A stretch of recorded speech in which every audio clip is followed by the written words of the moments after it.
दोस्तों कैसे हैं आप सभी का मैं आपके मंच the success point at the rate पे फिर से शानदार प्रश्नों के साथ शानदार श्रृंखला लेकर हाजिर हुआ हूं। दोस्तों फटाफट से वीडियो को शेयर करें, लाइक करें। वीडियो आपको कैसी लगती है कमेंट में ज़रूर बताएं। दोस्तों इतनी मेहनत के साथ मैं महत्वपूर्ण प्रश्नों को लेकर आता हूँ दोस्तों, इसलिए लाइक ज़रूर किया करें। जो भी मेरे चैनल पर नए विजिटर हैं उनसे गुजारिश है कि वीडियो को सब्सक्राइब करें, ताकि जब भी कोई नई वीडियो डले तो उनको नोटिफिकेशन मिलती रहे। चलिए शुरू करते हैं आज का शानदार प्रश्नों के साथ शानदार सेशन। चलिए तो आज का पहला प्रश्न देखते हैं दोस्तों क्या कह रहा है। तो आज का पहला प्रश्न है, निम्नलिखित में से कौन सही सुमेलित है। एक तरफ अर्थशास्त्र दिया हुआ है और एक तरफ तीर्थ दिए। देखिए मंत्री को क्या कहा गया है, प्रधानमंत्री, ये बिल्कुल सही है। पुरोहित धर्म एवं दान विभाग का प्रधान होता है, ये भी सही है। सेनापति सैन्य विभाग का प्रधान होता है, सही है। युवराज राजकोषीय अध्यक्ष होता है, दोस्तों ये गलत है, क्योंकि युवराज तो मालिक के तौर पर होता है ना दोस्तों। युवराज तो शासक का पुत्र होता है, ठीक है। तो ये क्या हो जाएगा, गलत हो जाएगा। नीचे दिए गए कूट का चयन करते हुए सही उत्तर देना है। कौन सा सही है, 1 2 3, 1 2 3 कहाँ पे, डी पे।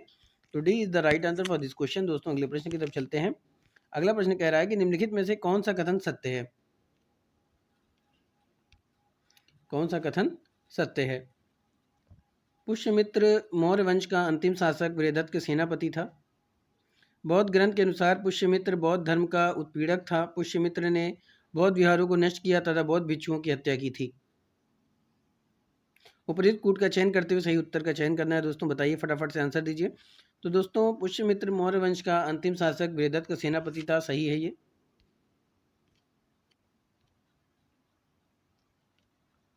ये बात सही है दोस्तों। अगला है, बौद्ध ग्रंथ के अनुसार पुष्यमित्र बौद्ध धर्म का उत्पीड़क था। पुष्यमित्र ने बौद्ध विहारों को नष्ट किया तथा बौद्ध भिक्षुओं की हत्या की थी। दोस्तों ये बिल्कुल सही है। तो पहला दूसरा कहाँ पे है, सी पे। तो C is the right answer for this question. दोस्तों अगले प्रश्न की तरफ चलते हैं। तो दोस्तों अगला प्रश्न कह रहा है कि निम्नलिखित कथनों पर विचार करना है। पुष्यमित्र ने के शासनकाल में कई विदेशी आक्रमणकारियों के द्वारा भारत पर आक्रमण किए गए। पुष्यमित्र के राजा बन जाने पर मगध साम्राज्य को बहुत बल मिला था। जो राज्य मगध की अधीनता त्याग चुके थे, पुष्यमित्र ने उन्हें फिर से अपने अधीन कर लिया था। पुष्यमित्र ने अपने विजय अभियानों से सीमा का विस्तार किया। तो दोस्तों पुष्यमित्र के शासनकाल में कई विदेशी आक्रमणकारियों के द्वारा, यानी जो विदेशी आक्रमणकारी थे, आक्रमणकारी के कार्यों के द्वारा क्या हुआ, भारत पर आक्रमण किए गए, सही है। पुष्यमित्र के राजा बन जाने पर मगध साम्राज्य को बहुत बल मिला था, ये भी सही है। जो राज्य मगध की अधीनता स्वीकार कर चुके थे, पुष्यमित्र ने उन्हें फिर से अपने अधीन कर लिया। पुष्यमित्र ने अपने विजय अभियानों से सीमा का विस्तार किया। दोस्तों तो तीनों ही बातें सही हैं। आइए देखते हैं कौन से ऑप्शन पे सही मिलेगा।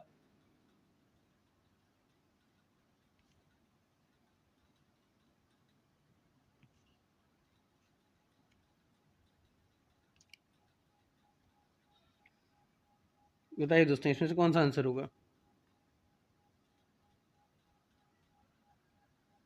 तो दोस्तों यहाँ पे ऑप्शन होगा इनमें से कोई नहीं, ठीक है। तो क्या हो जाएगा, इनमें से कोई आंसर नहीं मिल रहा है, तो क्या हो जाएगा, ये डी आंसर हो जाएगा। माफ कीजिएगा दोस्तों, डी हो जाएगा। तो D is the right answer for this question, क्योंकि दोस्तों तीनों सही है और इसमें से कोई आंसर नहीं मिल रहा है। चलिए आगे चलते हैं। कण्व वंश के विषय पर विचार करना है।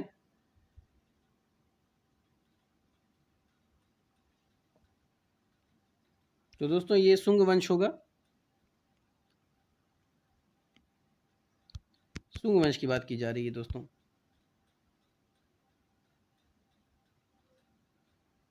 चलिए आइए देखते हैं।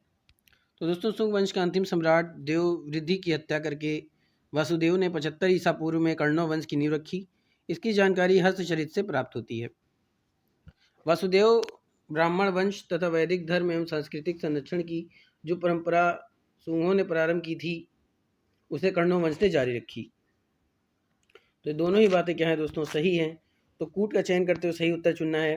तो कहाँ से हो जाएगा, ए। तो A is the right answer for this question. अगले प्रश्न की तरफ चलते हैं। सातवाहन वंश की जानकारी प्राप्त होती है। रानी नागनिका का नानाघाट अभिलेख, गौतमी पुत्र सतकर्णी के नासिक से प्राप्त 2 गुहा लेख, गौतमी बालश्री का नासिक गुहा लेख, वशिष्ठी पुत्र पुलुमावी का कार्ले गुहा लेख। उपयुक्त कूट का चयन करते हुए सही उत्तर का चयन करना है दोस्तों। तो फटाफट से आंसर दीजिए दोस्तों। सातवाहन वंश की जानकारी दोस्तों तो ये चारों से ही प्राप्त होती है। तो आंसर क्या हो जाएगा? ए। तो A is the right answer for this question. अगले प्रश्न की तरफ चलते हैं।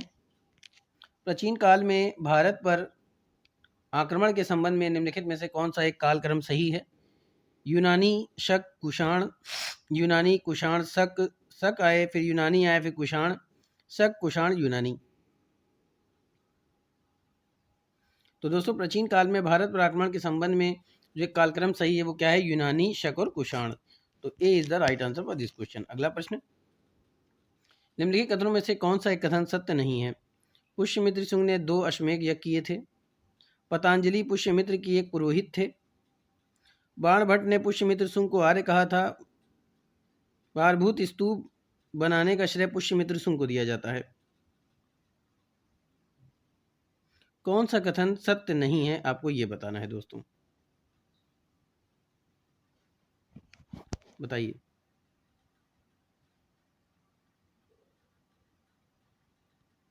फटाफट से आंसर दीजिए। भारभूत स्तूप बनाने का श्रेय जो पुष्यमित्र सिंह को दिया जाता है। तो उपयुक्त कूट का चयन करते हुए सही उत्तर का चयन करना है दोस्तों। इनमें से कौन सा कथन सत्य नहीं है?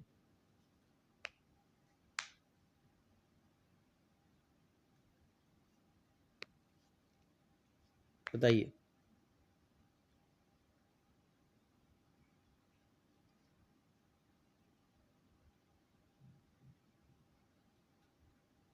तो दोस्तों चयन करते हुए जो सही उत्तर का चयन करना है इसमें से कोई आंसर नहीं है। तो क्या हो जाएगा? D. D is the right answer for this question.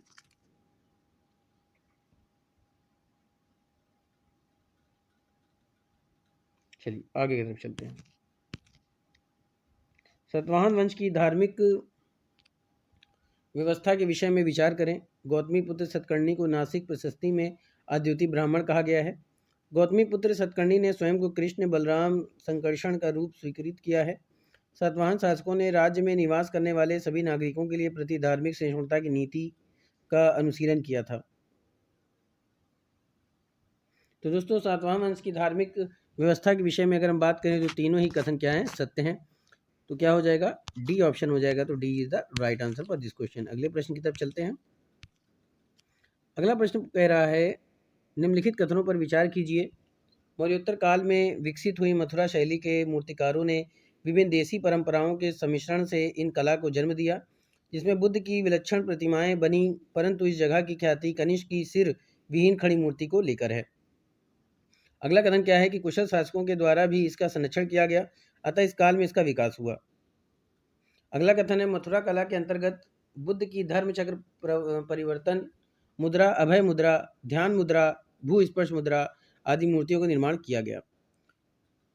उपयुक्त कथनों में से कौन सा कथन सत्य है दोस्तों? तो तीनों ही बातें क्या हैं दोस्तों? सत्य हैं। तो तीनों ही बातें क्या हैं? सत्य हैं। तीनों बातें सत्य हैं दोस्तों। तो आंसर आपका क्या हो जाएगा? डी। तो D is the right answer for this question. अगले प्रश्न की तरफ चलते हैं। अगला प्रश्न कह रहा है कि मौर्योत्तर काल के सामाजिक व्यवस्था पर विचार कीजिए। उपयुक्त कथनों में से कौन सा कथन सत्य है? चलिए आइए देखते हैं। तो दोस्तों मौर्योत्तर काल में परंपरागत चारों वर्ण ब्राह्मण, क्षत्रिय, वैश्य, शूद्र मौजूद थे, किंतु शिल्प एवं वाणिज्य में उन्नति का फायदा शूद्रों को मिला। मौर्योत्तर काल में ही शैव धर्म के अंतर्गत पशुपत संप्रदाय का विकास हुआ, जिसके प्रवर्तक लकुलिश को माना जाता है। तो दोस्तों आइए देखते हैं। तो मौर्योत्तर काल में परंपरागत चारों वर्ण ब्राह्मण, क्षत्रिय, वैश्य एवं शूद्र मौजूद थे, किंतु शिल्प एवं वाणिज्य में उन्नति का फायदा शूद्रों को मिला। कथन बिल्कुल सही है दोस्तों। अगला है मौर्योत्तर काल में ही शैव धर्म के अंतर्गत पशुपत संप्रदाय का विकास हुआ, जिसके प्रवर्तक लकुलिश को माना जाता है। तो दोस्तों ये कथन भी सही है। तो दोनों कथन सही है। तो कहाँ पे? ए पे है। तो A is the right answer for this question. अगले प्रश्न की तरफ चलते हैं दोस्तों। अगला प्रश्न कह रहा है कि निम्नलिखित कथनों पर विचार कीजिए। भक्ति का विकास मौर्योत्तर काल के धर्म की प्रमुख विशेषता है। बाद में भक्ति के साथ अवतारवाद की परिकल्पना भी जुड़ गई। अवतारवाद के साथ साथ मूर्ति पूजा भी की जाने लगी। अगला कथन है इस काल में कई विदेशी शासक विष्णु के उपासक बन गए। आर्य देवताओं के समांतर गैर आर्य देवता भी स्थापित हो गए, जैसे गणेश, कार्तिकेय, मातृ देवी, वृक्ष पूजा, पशु पूजा, सर्प पूजा। उपयुक्त कथनों में से कौन सा कथन सत्य है?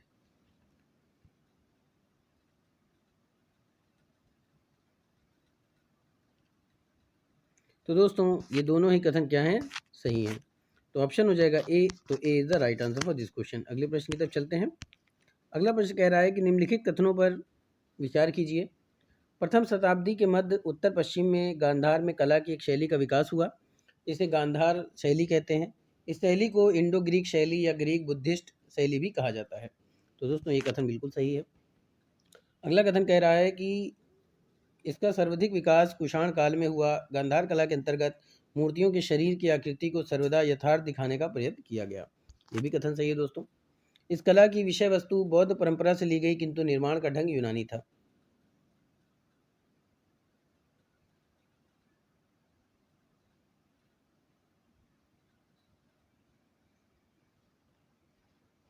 जो निर्माण का जो ढंग था वो क्या कौन सा था?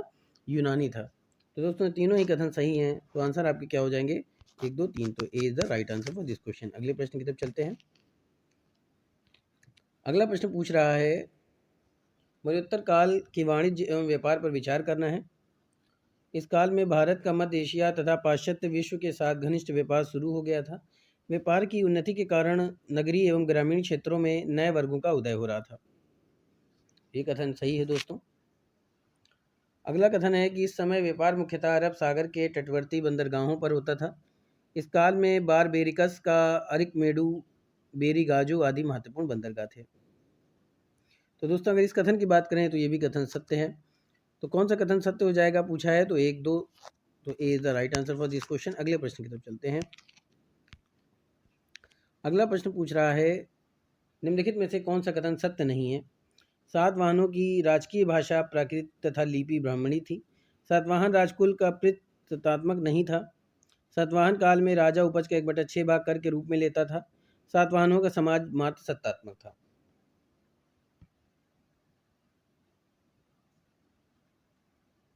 तो दोस्तों अगर बात करें सातवाहनों की राजकीय भाषा प्राकृत तथा लिपि ब्राह्मणी थी, बिल्कुल सही है। सातवाहन राजकुल प्रतीकात्मक नहीं था, ये गलत है दोस्तों, क्योंकि प्रतीकात्मक था। सातवाहन काल में राजा उपज का 1/6 भाग लेता था, ये भी सही है। सातवाहनों का समाज मात्र सत्तात्मक था, ये भी सही है। तो पूछ रहा है कि निम्नलिखित में से कौन सा कथन सत्य नहीं है दोस्तों? तो बी ऑप्शन हो जाएगा। B is the right answer for this question. अगला प्रश्न, बिना बेगार के किसने सुदर्शन झील का जीर्णोद्धार करवाया? चंद्रगुप्त मौर्य, बिंदुसार, अशोक या फिर रुद्रदामन प्रथम? फटाफट से आंसर दीजिए दोस्तों कि बिना बेगार के किसने सुदर्शन झील का जीर्णोद्धार करवाया?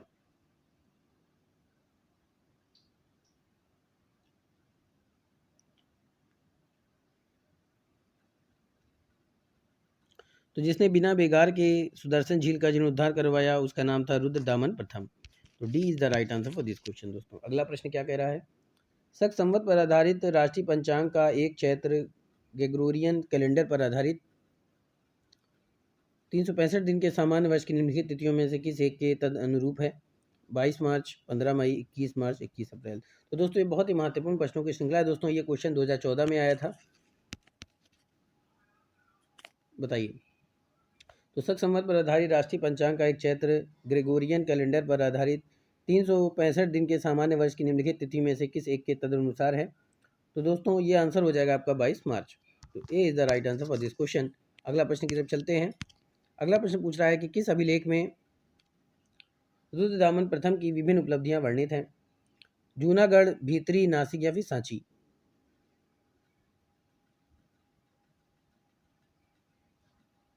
जिस अभिलेख में रुद्रदामन प्रथम की विभिन्न उपलब्धियां वर्णित है दोस्तों वो है जूनागढ़। तो A is the right answer for this question. अगला प्रश्न क्या है आइए देखते हैं। अगला प्रश्न कह रहा है कि निम्नलिखित कथनों पर विचार कीजिए। कुषाणों ने चीन से ईरान तथा पश्चिम एशिया तक जाने वाले रेशम मार्ग पर नियंत्रण कर रखा था। रेशम मार्ग आय का बहुत बड़ा स्रोत था। प्रथम शताब्दी ईस्वी में अज्ञात यूनानी नाविक ने अपनी पेरिप्लस ऑफ द एरिथियन सी नामक पुस्तक में भारत द्वारा रोम को निर्यात की जाने वाली वस्तुओं का विवरण दिया है। उपर्युक्त कथनों में से कौन सा कथन सत्य है दोस्तों, ये आपको बताना है।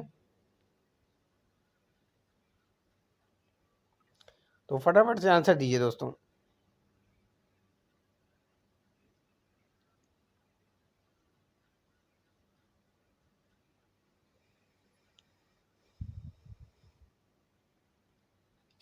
कुषाणों ने चीन से ईरान तथा पश्चिम एशिया तक जाने वाले रेशम मार्ग पर नियंत्रण कर रखा था।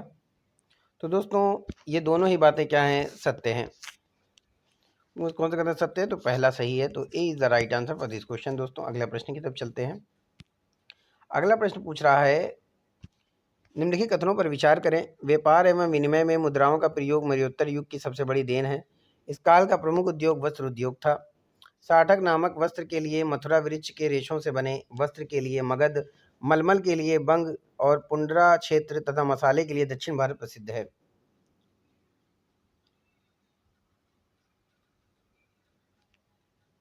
उपर्युक्त में से कौन सा कथन सत्य है दोस्तों?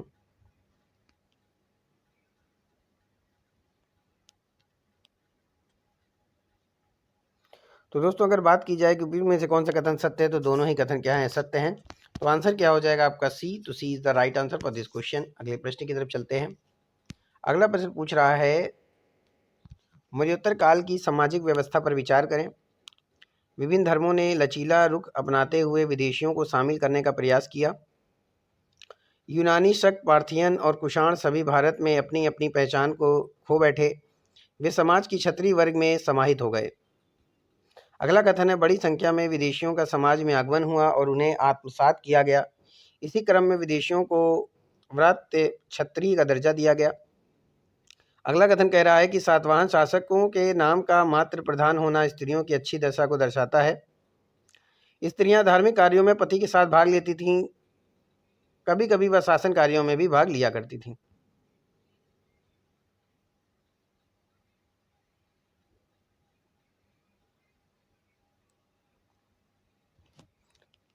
बताइए दोस्तों।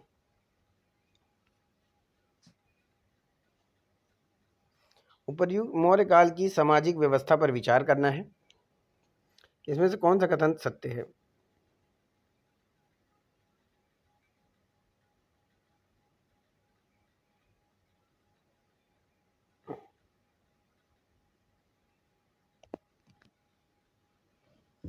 फटाफट से आंसर दीजिए दोस्तों, क्योंकि ये बहुत ही महत्वपूर्ण प्रश्न है दोस्तों, बहुत ही महत्वपूर्ण प्रश्न है।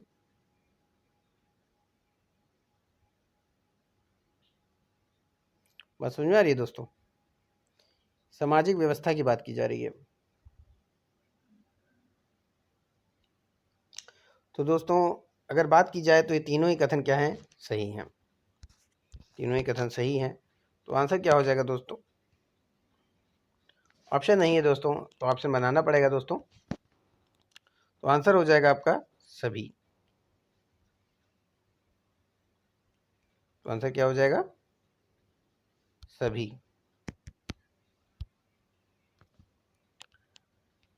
तो D is the right answer for this question. दोस्तों अगला प्रश्न, अयोध्या अभिलेख के संबंध में कौन सा कथन गलत है? इस अभिलेख को पुष्यमित्र सिंह के उत्तराधिकारी धनदेव ने लिखवाया था। इसमें पुष्यमित्र सिंह द्वारा कराए गए एक अश्वमेध यज्ञ की चर्चा की गई है। इससे यह भी पता चलता है कि पुष्यमित्र सिंह ने अयोध्या को अपनी राजधानी बनाया था। तो दोस्तों अगर हम अयोध्या अभिलेख की बात करें तो इस अभिलेख को पुष्यमित्र सिंह के उत्तराधिकारी धनदेव ने लिखवाया था, ये बात बिल्कुल सही है। इसमें पुष्यमित्र सिंह द्वारा कराए गए एक अश्वमेध यज्ञ की चर्चा की गई, दोस्तों ये गलत है, क्योंकि यहाँ पे एक नहीं 2 अश्वमेध यज्ञ करवाए थे उसने, तो ये गलत हो गया। अगला है, इससे यह भी पता चलता है कि पुष्यमित्र सिंह ने अयोध्या को अपनी राजधानी बनाई, दोस्तों तो ये सही है।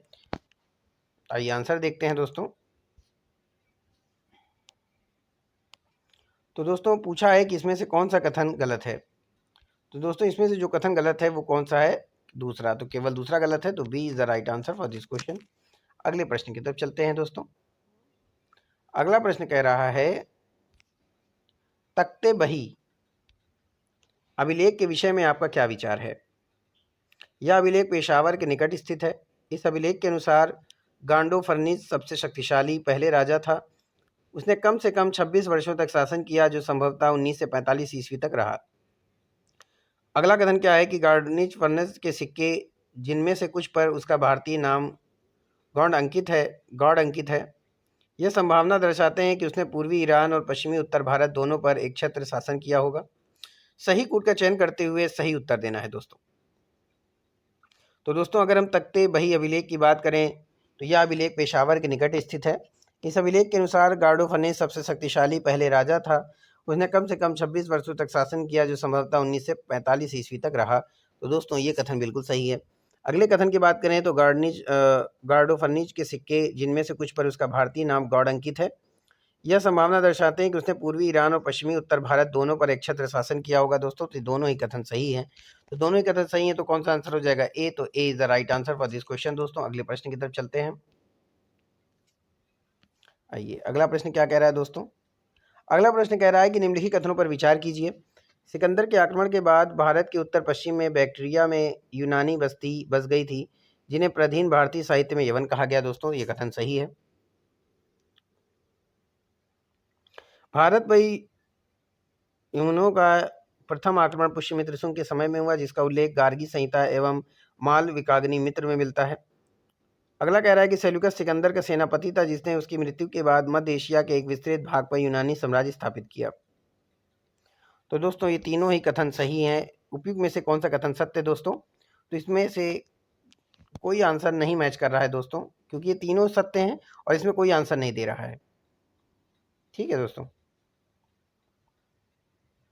पूछा है कि इनमें से उपयुक्त में से कौन सा कथन सत्य है। तो या तो इसको कर लिया जाए दोस्तों कि इनमें से सभी,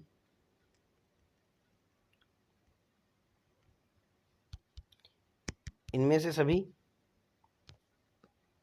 चलिए तो क्या हो जाएगा? इनमें से सभी। तो A is the right answer for this question. अगला प्रश्न की तरफ चलते हैं। अगला प्रश्न कह रहा है दोस्तों कि निम्नलिखित में से कौन सा कथन मिनांडर के विषय में सत्य है। सबसे प्रसिद्ध जीवन शासक मिनांडर था, जो बौद्ध साहित्य में मिलिंद के नाम से प्रसिद्ध है। यह संभवतः डायमेट्रियस के कुल का था। बिल्कुल सही है दोस्तों। मिनांडर का प्रथम शासक था जिसने बौद्ध धर्म स्वीकार कर लिया। मीणा अंदर के ने बौद्ध भिक्षु नागसेन से बौद्ध धर्म की दीक्षा ली थी। बिल्कुल सही है दोस्तों। भारतीय सिक्कों पहले केवल देवताओं के चित्र अंकित रहते, उनके नाम तथा तिथि उत्कीर्ण नहीं की जाती थी। जब से उत्तर पश्चिम भारत में बैक्ट्रिया के यूनानी राजाओं का शासन आरंभ हुआ, तब से सिक्कों पर राजाओं के नाम और तिथि अंकित की जाने लगी दोस्तों। तो ये तीनों ही कथन सही है दोस्तों। तो आंसर क्या हो जाएगा दोस्तों?